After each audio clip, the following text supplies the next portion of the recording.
What's going on, everybody? You tuned in to another edition of our No Time for Talk, Just Time for Action podcast.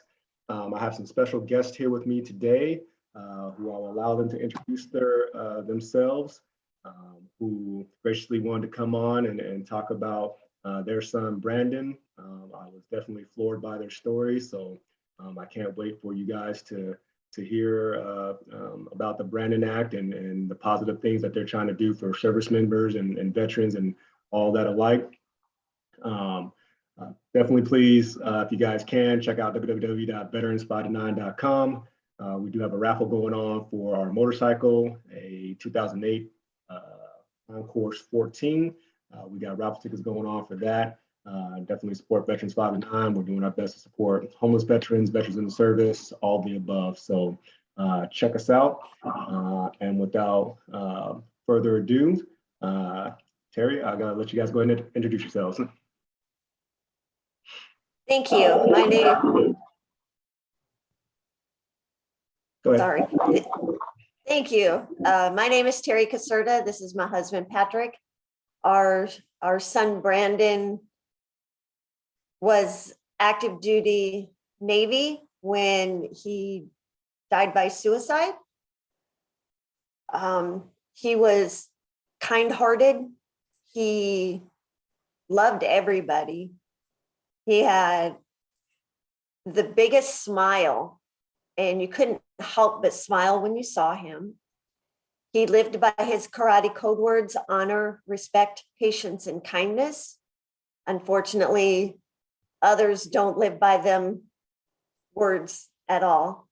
Brandon joined the Navy to become a Navy SEAL. He was in BUDS, demolition underwater. Anyway, sorry about that. You're good. Basic underwater demolition SEAL when he passed out doing an exercise that they did.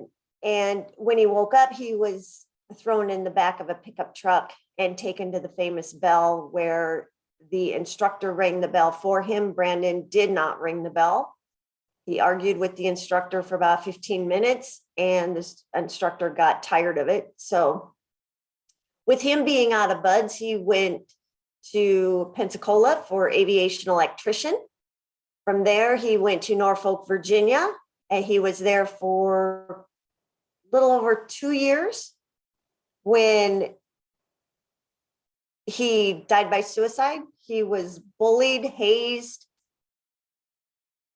tormented, retaliated against on a daily basis from the moment he stepped into that command. The way he died sent a message not only to his toxic, abusive leadership and his command, but to the entire armed forces. On June 25th, 2018, he was able to walk out onto his command's flight line at Norfolk, Virginia, and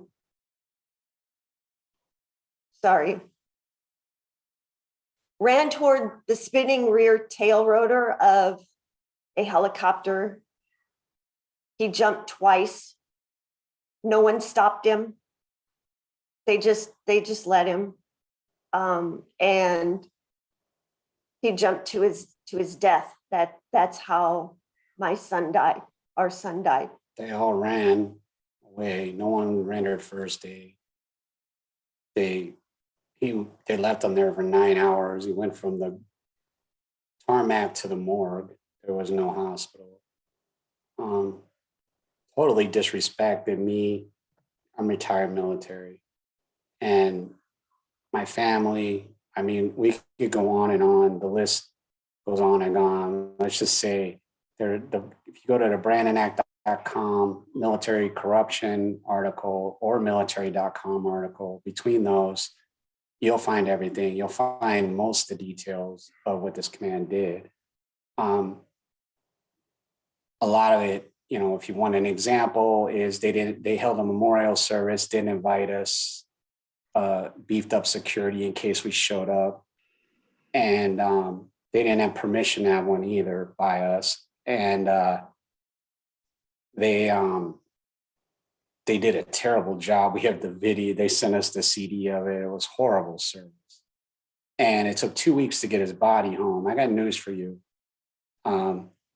If you died in the war zone right now, you would be home 3-4 days max. It took over 2 weeks to get from Norfolk to Arizona. There was shenanigans going on at autopsy and all this other stuff. The details, I don't know for sure, to be honest with you, because he wanted to be cremated and a lot of things came up after the fact, unfortunately. But the rest assured, there's 13 people in the command that are responsible for his death. And what really hurts the most out of all, I could tell you, I could go on, and you'll always side with us. You always believe it because you've been in the military. You know that you luck out every day when you're not on that wrong side. This isn't a matter of time. A lot of good people gone down for no reason that were on the good people's side. In our case, our son was, this is factual, in writing, their words, hardest, best worker in the command. And he truly was in the junior ranks too, meaning it's hard to come by. But there's over 200 people in that command, and they all keep it a secret to this day on what truly happened. And no one's really come forward. And the sad part is he deserved better than that. He treated everyone in that command with respect. He never even raised his voice to anybody, even gave him a dirty look. He just worked his butt off, and he ends up dead and nobody cares. And the people that were supposed to care, there was these 3 girls he left. You can read the letters. He left one girl 10 pages, another girl 6, another girl 5, and he left us 4. Now, if you did the math on that, you tell me, was our letter really 4 pages? If you did read our letter, if you want to go read it, it's sad, I'll warn you right now, but you could see that letter is incomplete, and you could see it's 2 different letters, and there's the guts are missing, which is the evidence. It's missing, they stole it. Because who would leave his parents 4 pages and 3 strangers, technically 21 pages, if you think about it. So these people were supposed to, these 3 girls were supposed to tell us the truth and be on our side and help us through this. And he was banking on this. They turned their back on us. One of them told us word for word on the phone, I'm going to tell you right now, I'm going with the command on this one. And I lost it literally there. I couldn't believe it. I knew that all I could tell her in response was, I said that from day one, I was taught there's a heaven and hell. We all have been. And I said, if it is true or not, well, I guess we'll find out, right? But I assure you, if there is, he's waiting at the gates for you. And I assure you, he's got a lot in store for you, because he can't believe you just did what you did. And she didn't care. All she cared about was her career and her. And to this day, they still hide. They're still in. No one's been held accountable. They did find the LPO guilty, but they did nothing to him. And so, like I said, there's a lot of details. I'm trying to keep this short for you, as in to get to more stuff here, is it was toxic abuse of leadership, abuse of power. These people should be in jail. This is factual. But more importantly, this kid, he served his country with honor, and he deserved better. And he was in 3 years. A lot of these deaths you read about, don't get me wrong, we support anybody that dies no matter what, but he was in 3 years. A lot of these people read their story in a year and a half, and unfortunately they die by suicide. It's the same category. I'm just pointing out Brandon did 3 years. That's all I'm trying to say. That's a long time. So what we took out of it was this toxic abuse of leadership, abuse of power. Something needed to be done. We've had it with fortunately, you told me a story earlier, really touched on me. These higher leadership get away with stuff. It's unacceptable. Example is, there's 13 squadrons in Norfolk, Virginia. The day before Brandon died, or 3 weeks before Brandon died, a person in one of the sister squadrons died by suicide. There was no training, no stand down, nothing. This is the same Commodore that runs these 13. Nothing was done. The day before Brandon died, there was a suicide. Ironically, it was lieutenant, very rare, pilot, very rare if you think about that. And there was no training stand down. Had there been, our son would be alive at least that day. And believe me, we were going out there and stuff. He'd be alive today. And there was no training, stand down, nothing. That Commodore didn't care. But to take matters worse, at that time, unfortunately, someone beat him. Nobody had 3 suicides in 3 weeks. That was a record. In 3 different commands under the same Commodore. Unfortunately, the Bush broke that record about 6-7 months later. Norfolk, Virginia. I joke around, say it's in the water. That's just a joke. So this Commodore is a disgrace along with all of them, and he helps cover it up and does nothing. So we said, all right, this got to stop. So we came up with the Brandon Act. So we went to DC. We literally stormed DC. Want you to visualize your mind. We go out, buy a new car. We drive to DC. We wear regular clothes. We're running up and down the stairs and going to appointments and running through the halls. Everyone's in suits or whatever, but we knew we couldn't wear suits. We couldn't run around like that. And this is before COVID. And we were going door to door as much as we could. We had flyers and we were promoting the Brandon Act. And ironically, the first office we went to, they sat down with us, listened to us, supported us. Ironically, it was a Boston congressman by the name of Congressman Moulton. And him and his staff sat with us and they wanted to sponsor it. They wanted to take it for action. They told us, look, you're here all week. You don't have to commit to it, but we want to do it. We immediately said yes. There was no thinking about it. We figured the rest would just jump on board. We had gone to Arizona Senator Sinema first. They agreed to help and then they turned their back on it. That's another story for another podcast. But let's just say that staff and her were not only rude, unethical. You speak of people that do corrupt things. They're on the record. There you go, Senator Sinema. Good job. But Senator Kelly came in and Senator McSally before him, and they both supported it. And the first year the Brand Act passed the House, did not pass the Senate. And one of the big reasons was Senator McSally, under Arizona law, due to the fact that she was appointed, they had to vacate their offices in November as soon as they lost. And the bill hadn't been voted on as of then. So there was no real support mechanism in place. There were other sponsors, but not big key pushers. And so we took a step back. Congresswoman Moulton again wanted to sponsor it. We got Congresswoman Lesko involved here and Senator Kelly, like I told you. And we pushed hard. We got the League of United Latinos, American Latinos involved. They were big. They helped us. LULAC. They supported it. Any organization we could get. Unfortunately, I will tell you, and I will say this on the record, and no, this is not going to shock you, that the organizations that you feel would help us, you have no idea what they did either. American Legion, AMVETS, I could go on for hours about that group. DAV, the list went on and on. You would think the people that are losing 22 a day would help. They could care less, unfortunately. But what's funny is, who pays dues? The people that get out, veterans. 22 a day are dying, paying your dues, and you're just turning the other way, huh? I guess you have an unlimited funds. We'll see, because that's going to stop. Someday, all these veterans, meaning that the influx, there's a lot of veterans right now. You go 20 years forward, there's going to be a lot less veterans because of World War II. Well, World War II is over, but Korea, Vietnam, all those people will unfortunately be dead. So they wouldn't help. We tried. And so we did this ourselves with Congress. It wasn't easy. I mean, it was on again, off again, a push. But ironically, this year, it did pass the House. Again, unfortunately, it didn't make it to the Senate. That's because of Senator Reid and Inhofe. They're the watchdogs for the military. Inhofe's retiring, so that name shouldn't matter to you. But Reid, you better keep your eye on him. He's their watchdog. He's their gatekeeper. They don't let anything go through they don't want. They didn't want the Brandon Act. trust me. And he don't let anything go through. So Congressman Moulton, it was on the House version.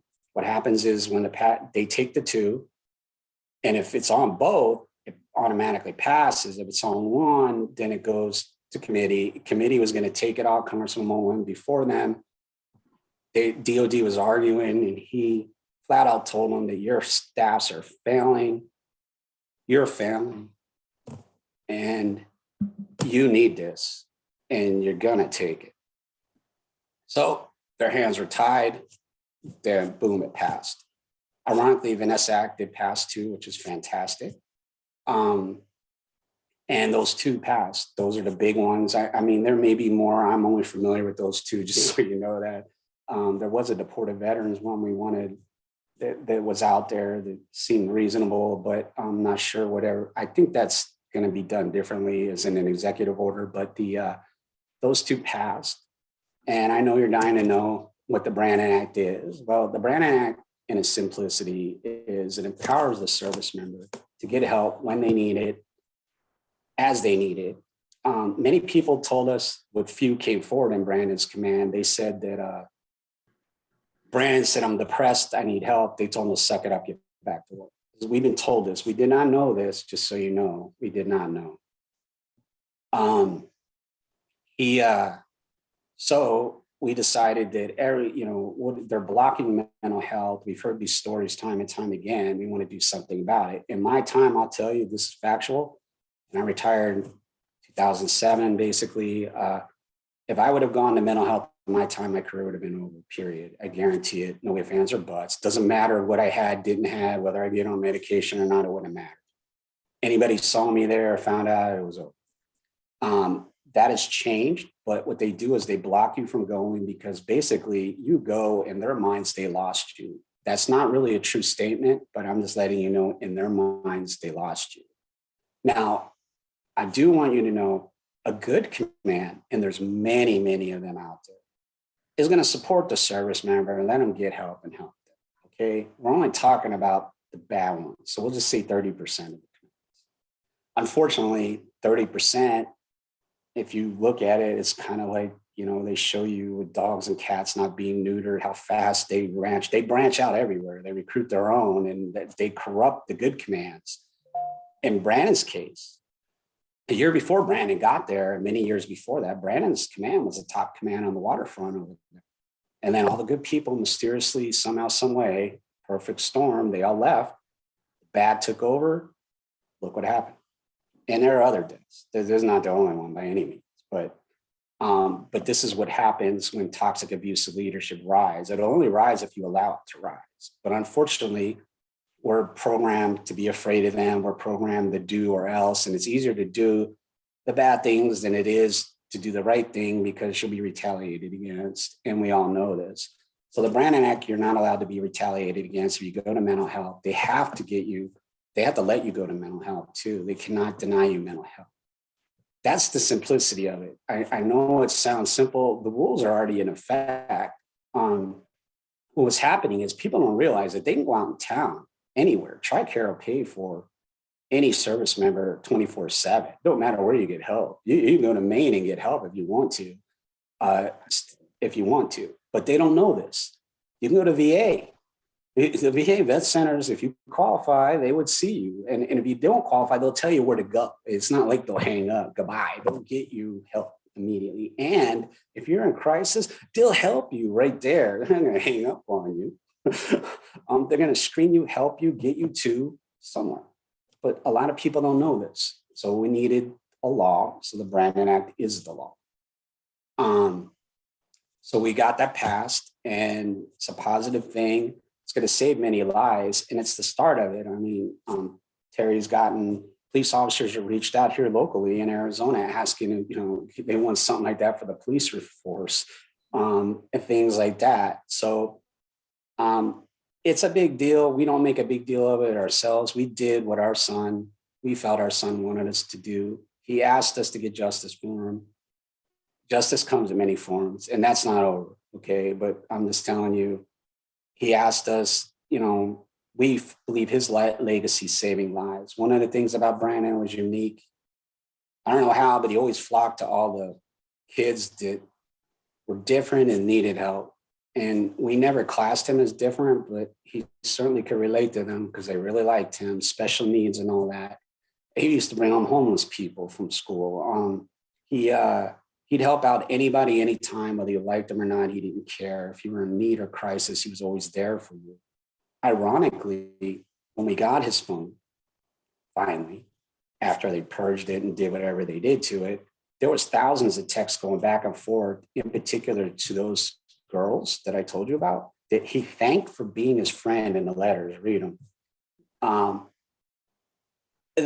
What's funny is they have all these problems and they talk about them. But when Brandon brought up his problems, they ignored it and continued on with theirs. You speak of self-serving, uncaring people.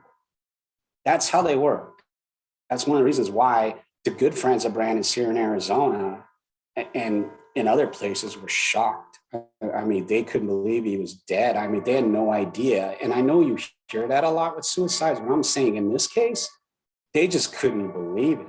But that place was bad. But to give you another example quickly is before Brandon left, there was like 20 of them going in SEALs, and they all went at different times, and they became good friends. They would train together, and these people all failed out. And they all had Brandon's fate, unfortunately, of some sort. But one of them, ironically, ended up in SHIP in Norfolk, Virginia, and he was really good friends with Brandon. And they used to hang out on the weekend because Brandon had his own room in the beginning for a while, and they'd come there and stay there for the weekend and holidays. And this guy, Brandon would call me up. He said, you know, I'm afraid for my friend. He's saying he's afraid he's going to hurt someone, not himself, but someone. So I got him, I called the vet center. I got the hotline information for there. The kid called it. He got help. Okay. They came, picked him up. He got help. Next thing you know, he's being discharged, honorable discharge, but he's being discharged. Okay. He's got some issues and they felt he needed to be discharged. So the kid gets an honorable discharge, gets out. 6 months later, and he was a dual citizen, he joins the Australian Army, and he's kicking butt in there right now. I mean, he's doing top notch in the Australian Army. But I want you to think about this. So Brandon's good friends with this kid. He witnesses it. They're both in Norfolk, Virginia. So I asked the kid, because we talked to him, why didn't Brandon just do what you did? And he goes, you know, we talked about that. And he said, Brandon said that he was afraid his command would screw it up. He said those people were so corrupt that they would screw it up and he'd end up with a dishonorable discharge. And it would be 100 times worse for him if he tried to do it. It wouldn't go like mine did. And that tells you right there the story in a nutshell. So the Brandon Act will solve that. Don't get me wrong, it needs to be implemented. When I say that is, as far as I'm concerned, someone can invoke the Brandon Act right now. Commands are supposed to obey by it. The president signed it. They don't have a choice, in my opinion. But the military say we haven't implemented it yet and all this. So Congressman Moulton's following that closely. Senator Kelly is too. But it's to save service members' lives. The other thing that came out of this is we decided to we came out with the Brandon Caserta Foundation, which we do have. We're still setting it up right now. Terry is the president of it, and it's being set up. We're not up and functioning quite yet, although over the years, we've taken a lot of phone calls and helped a lot of service members, and we've saved a lot of lives actually ourselves. And we just want to, like yourselves, save lives and help people. And we care about service members. And like I said, it's important someone said something to me nonchalantly. And at first I was a little offended, but then I thought about it.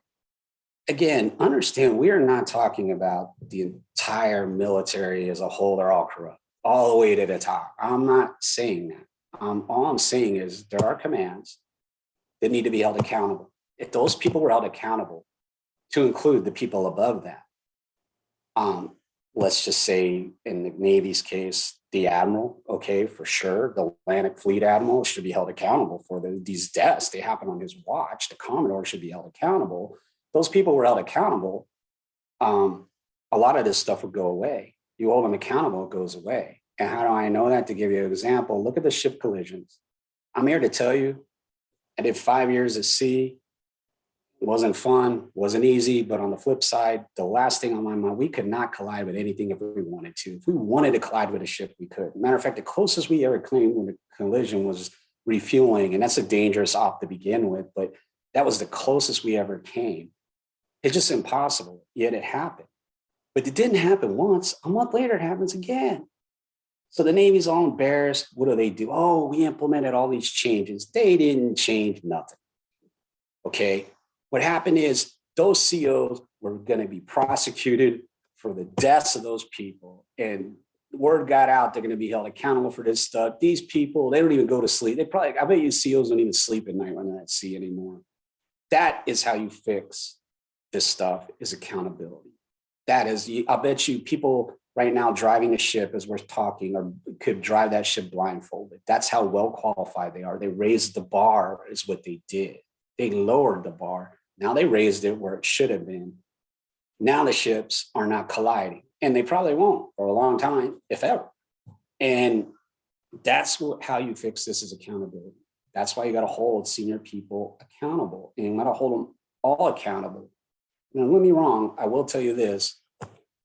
In my time, I mean, I was an EA for more than half my career. If I was on recruiting, maybe recruiting for 15 years. If one of my recruiters would have died, it would have been devastating for all of us, and we would care. And no matter who they were, it doesn't matter, liked, unliked, it doesn't matter. But if I was held accountable for that, I wouldn't think it's fair. But see, the thing about it is, what I can tell you is I don't know that I would ever be in that situation because, see, if they have problems or I see problems and I train other people to see these problems, we fix it before it happens. That's the key to this. See, toxic, abusive leaders, they only care about themselves. They don't care about others. You're nothing. You do what we say, that's it. You don't do anything unless we tell you to do it, period. And they don't care who you are. So if you show that you care and you're on the lookout for this stuff, because I'm here to tell you, if, one of the people that work for you just broke up with his girlfriend and they had a great relationship and they were going to get married and all this, I'm here to tell you that person's probably devastated. And if you heard a few times your friend went to the casino and lost a bunch of money, I suggest you might look into that to help that person. These are reasons why people end up on that bad road. We need to be on watch for that.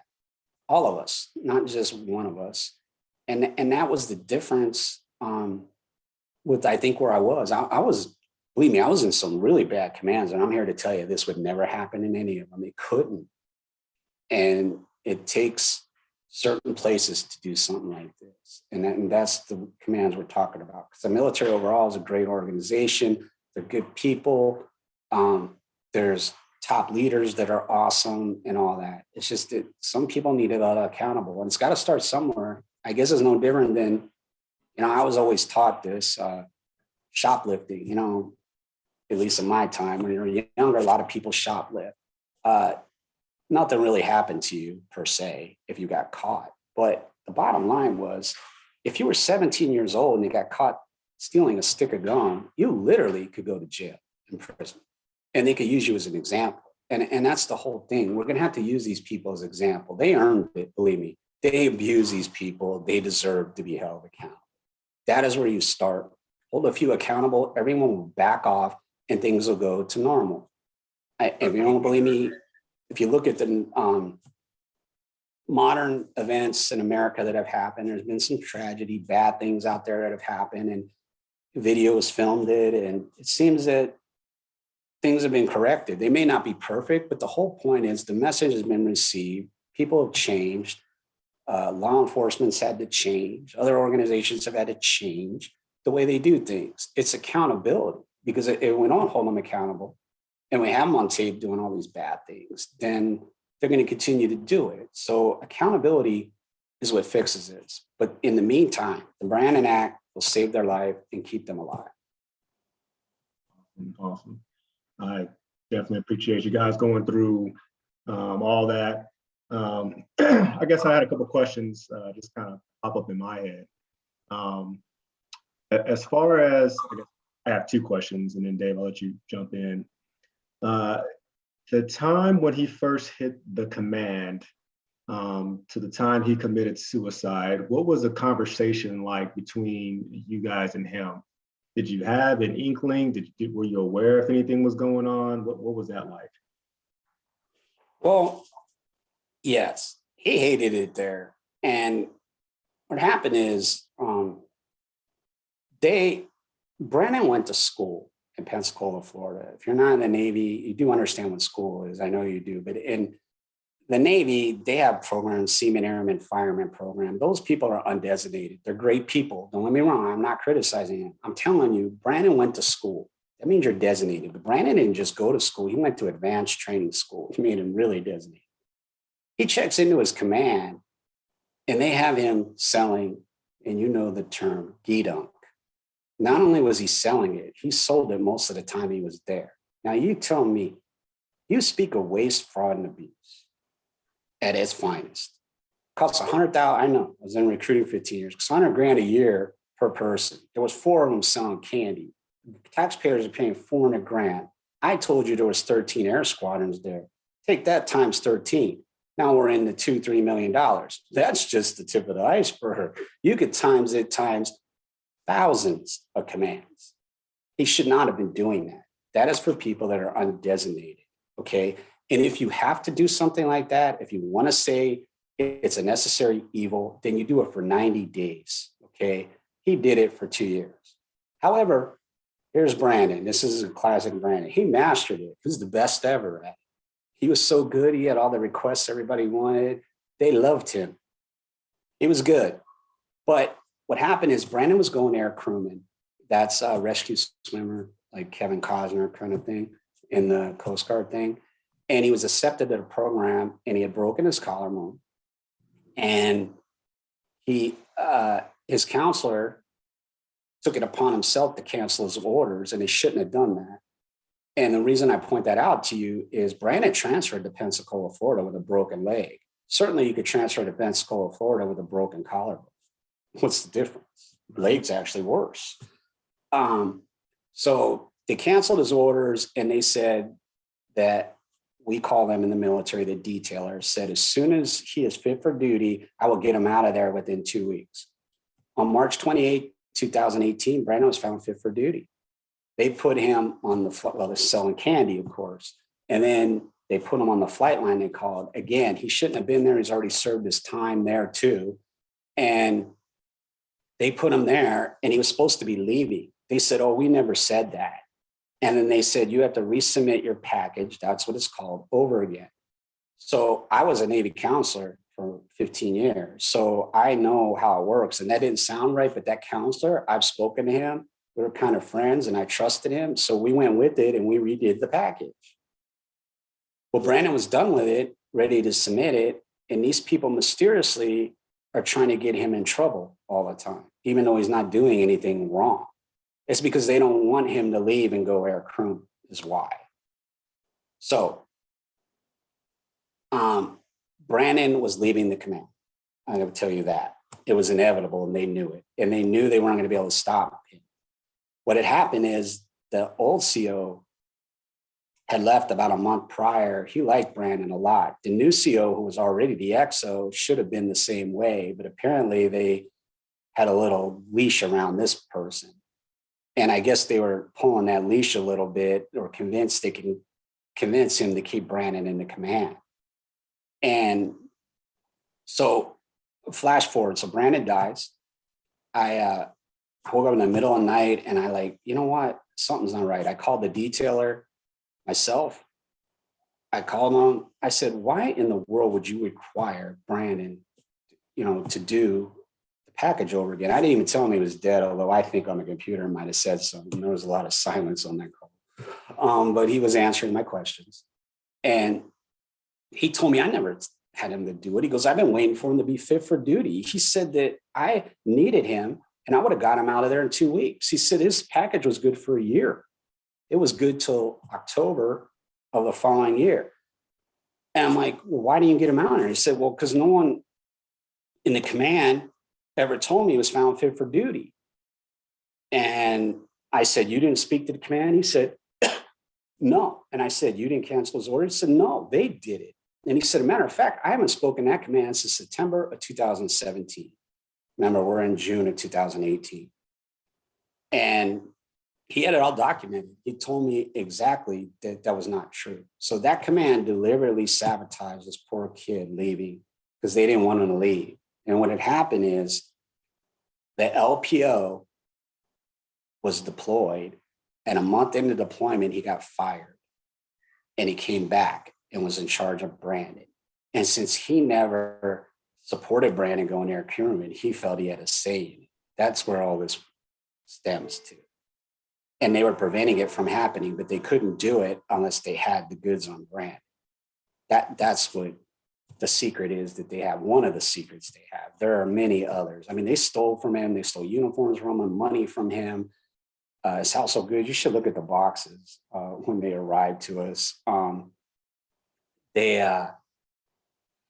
just wouldn't believe how we were treated. I mean, the treatment is actually as bad as in dying, but then on top of that, the lies, the false. I mean, they can't even tell the truth on their statements to NCIS and Navy IG. They can't even tell the truth. An example is,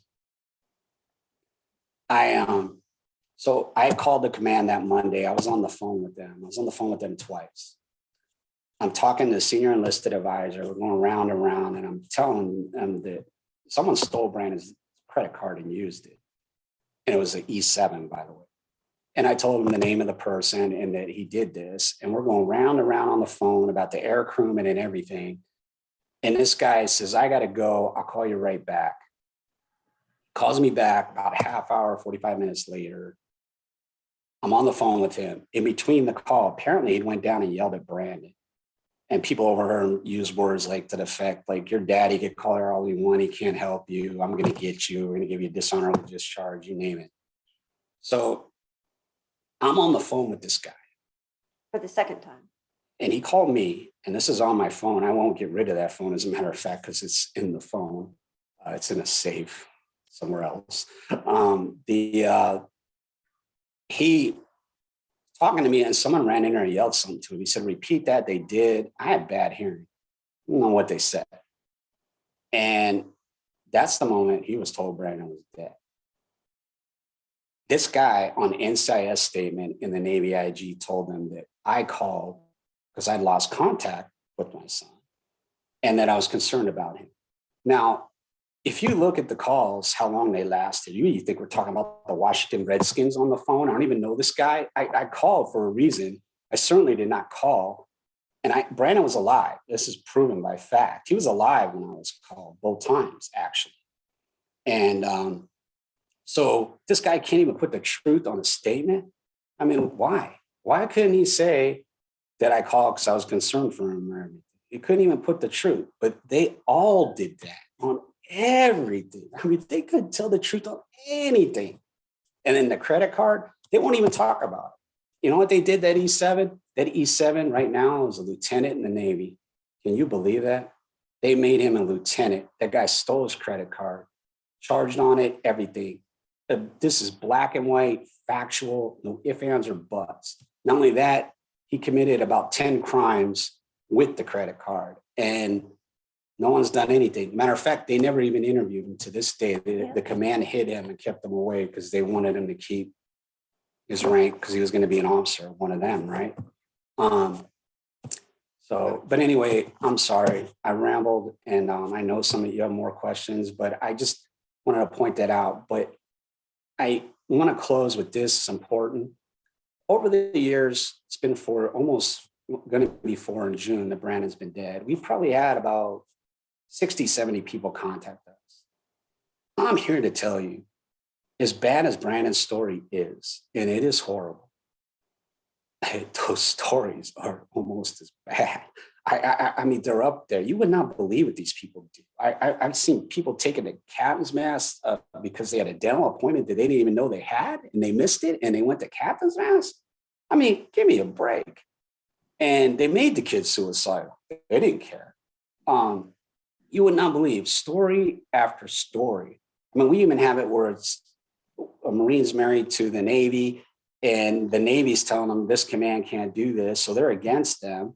And the Marines just tell them to F off, of course. And it's like, you're going to see history coming up where one command actually rats out the other. That's how bad it's got. This got to stop. And this kid was having issues, believe me. He was on that road. And once you're down that road, we all know it's hard to get off it. And we were able to get him off it for now. But these stories keep coming in, and I can't believe it. I've never seen anything like it. And I know I was in Navy recruiting. I was positive I needed to recruit, as in the people I was in charge of. Yes, I was an actual recruiter at one time. And it was important to put them in the military, but I was not reading these articles. I read the Navy Times. It was the only literature we got. And here we are. I was in Arizona most of my recruiting. San Diego is 350 miles away. Come on. If this stuff was happening, I'd read it in papers, hear about it. I was not hearing about anything. They keep this concealed, the military, because these stories are horrible. If I knew about them, I don't know what I would have done and not done. But what I do know is I would have put more of a wall around my people to make sure nothing could ever happen to any of them. But nothing did, and I did have that wall. I'm just saying I would have made it stronger because I had no idea this was happening. I had no idea that 2 to 3 a day active duty are dying by suicide, and nobody cares. And when I say nobody cares, you get my point. I have to use that term because I said this is dire emergency right now of what's going on. It's horrible. And you got 25 a day dying. And what's funny about it is, think about this. In order to be a veteran, you had to serve active duty. So that means active duty is responsible for 25 suicides a day, and nobody's doing anything about it. That is horrible. Blame the VA all you want to. The VA is part of the military as far as I'm concerned. They act like it too. So you can blame them all you want to. Bottom line is these people were subjected to unspeakable acts and things, and it catches up with you if you don't get help. We need them to get that help. And if we get them help on active duty, such as the Brandon Act or other word out there, they actually have a better chance of that not catching up with them later. Because the sooner you deal with PTSD and other problems, the sooner these people are on the road to healing and understanding that mental health is not that dragon they think it is. And it's a good thing, not a bad. Because I'm here to tell you, if you're having problems, marital problems, anything, you sat down with a counselor, I know you're dead set against it, believe me. But if you did, and you did it a couple of times, trust me, it might be something you actually look forward to. And if you had a gambling problem, alcohol problem, drugs, anything, yeah, these people are not pro-military. They're not pro-you. They're neutral to help you deal with everyday life in modern society. And the modern part is the key. And they'll get you through this stuff. That is why it's important to get the help early, because we got to get that 22 a day, 25 a day down to 0. And 0 is obtainable. And so together, as you said earlier in this, we can fight this together. We can do this together and be united. And uniting will do it. Like I said, the Brandon Act wouldn't be passed. We could talk for hours on all the people that helped us along the way. There were other senators, congressmen involved that helped us. There were sponsors, the press. We could get lucky. We had reporter won an award with that military.com article. She was the first one to do an article. She did a phenomenal job and continued to do articles, and others did too. If we didn't have all that help, we couldn't have got where we are. You can't get there without help. We'd love to take the credit and act like we just crashed DC and did it. No, we had help, and we had people wanting to help. That was the key. And that's where Brandon's command let us down. There's 300 people on that command. They can't come forward and tell the truth. A few of them have, a few of them continue to, but we'll see where that goes. Dave, you got anything you want to add? Yes, sir. I'd like to, first of all, say thank you for Brandon's sacrifice and his duty and his service to our country. And thank you guys for continuing his service and commitment. Sounds like he had a huge heart and he was a great soldier, and we lost a good one. Another good one. There's a lot I'd like to say. But what we need to do is just take away, it's the fear of talking about it. It's the fear of not knowing how to deal with it. And so we got to let our command know that it doesn't mean you're crazy if you have to go and deal with something. It doesn't mean that you need to be on pills to go and deal with stuff. This is learning how to live life on life's terms. And like you said, and there's lots of help out there. We don't need medication. You don't need to get locked up in a padded room. I mean, I'm here to tell you that I am a poster board or poster boy for therapy. Anything and everything works. It's up to you to find what works for you. AA, NA, we've got so many retreats out there, it's churches. It's a spiritual injury that we suffer doing what we do, and people don't understand that, but it's a real simple fix. I shouldn't be here. I've tried to commit suicide. I was killed twice. I'm a miracle. I'm here to show you that anybody can do it, and it's not that difficult. I promise you. So, and I just want to commend you for coming on here and telling your story, and doing all the hard work, going to DC, being that front runner. You're on the front lines of this, and I applaud you for that. Thank you so much. Thank you. Thank you. And I agree with that. I second everything that, David just said. For me, when you have the reality, when you see the stuff firsthand, and we had a conversation earlier, I hope you don't mind, Shell. It was like, how in depth, should I go about this story? And I said, tell people the truth. Tell people the truth. Let them hear, the shock, of what happened, because, sometimes that's what, generates the change and generates okay, we need to do something. Because like you said, 25 a day for the most, that's what it is. 25 a day veterans, committing suicide. That has to get down to zero. No ifs, ands, or buts about it. And we have the tools, we have the capability.